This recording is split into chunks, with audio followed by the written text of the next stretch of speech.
Ang kasaysayan ng pag-unlad ng wikang pambansa ay puno ng mga yugto ng pagbabago at pag-usbong ng isang bansa. Sa bawat hakbang nito, nakikita natin ang mga pagbabago sa paraan ng komunikasyon, pagkakakilanlan ng isang bansa, at pagpapahalaga sa kultura. Ito ang paglalakbay ng wika mula sa katutubong dialekto tungo sa pagkakaroon ng opisyal na wika na nagdudulot ng pagkakaisa sa buong bansa.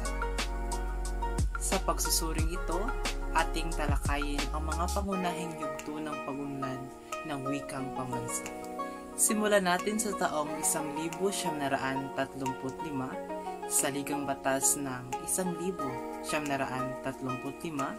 Artikulo 14, Seksyon 3. Dito ay tinadhana na ang Kongreso ay gumawa ng mga hakbang tungo sa pagpapaunlad at pagpapatibay ng pangkalahatang wikang pambansa na batay sa isa sa mga umiiral na katutubong wika. Taong 1936, Batas Commonwealth bilang 184.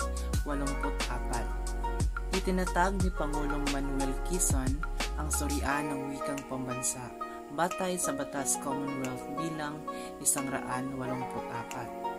Tungkulin ng surian ng namumuno sa pag-aaral at pagpili ng wikang pambansa. Ang pagpili ng isang pambansang wika ay binabatay sa pag-unlad ng istruktura, mekanismo at panitikan na pawang tinatanggap at ginagamit ng malaking bilang ng mga Pilipino. Si Jaime de Vera, ang pinuno ng komite na nagsasagawa ng pag-aaral, ay napili ang Tagalog bilang batayan ng wikang pambansa. Taong 1937, kautosang tagaganap bilang 134 sa bisa ng Saligang Batas taong 1935, ipinapahayag ni Pangulong Manuel L. Quezon na ang wikang pambansa ay babatay sa wikang Tagalog.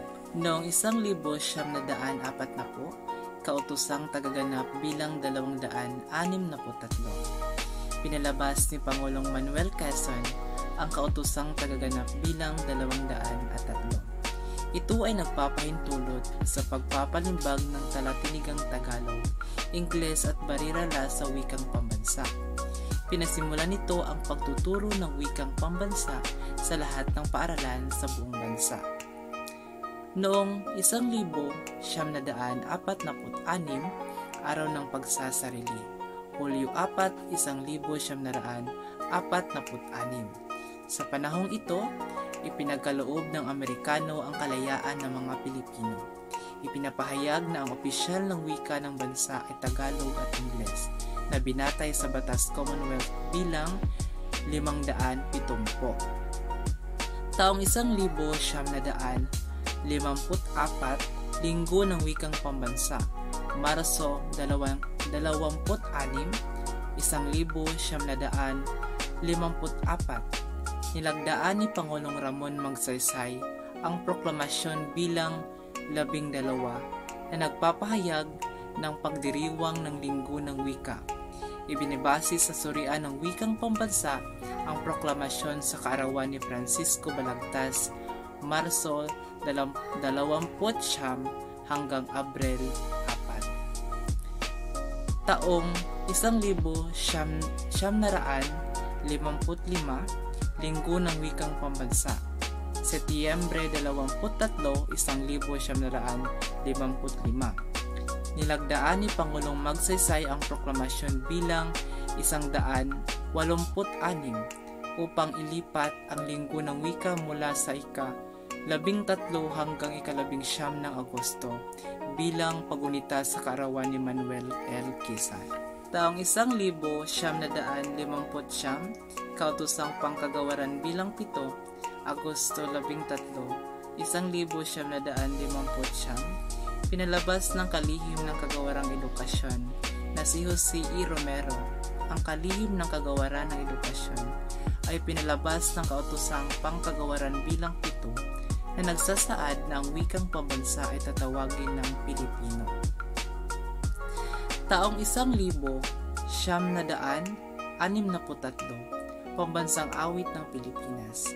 Nilagdaan ni dating Pangulong Macapagal ang kautosang tagapagpaganap bilang 60 na nagsasaad na dapat awitin ang pambansang awit ng Pilipinas sa titik nitong Filipino. Taong 1967, kautosang tagapagpaganap bilang 76, Oktubre 24, 1967, na ang lahat ng epidesyo, gusali at tanggapan at pamahalaan ay pangalanan sa Filipino ayon sa kautosang tagapagpaganap bilang 76 na dating Pangulong Marcos. Noong 1973, Saligang Batas, Artikulo 15, Seksyon 3 bilang 2. Ang Saligang Batas ng 1973 ay dapat ipahayag sa wikang Ingles at Filipino ang mga wikang opisyal. Ang Pambansang Asembleya ay dapat gumawa ng mga hakbang tungo sa pagpapaunlad at formal na adopsyon ng panlahat ng wikang pambansa.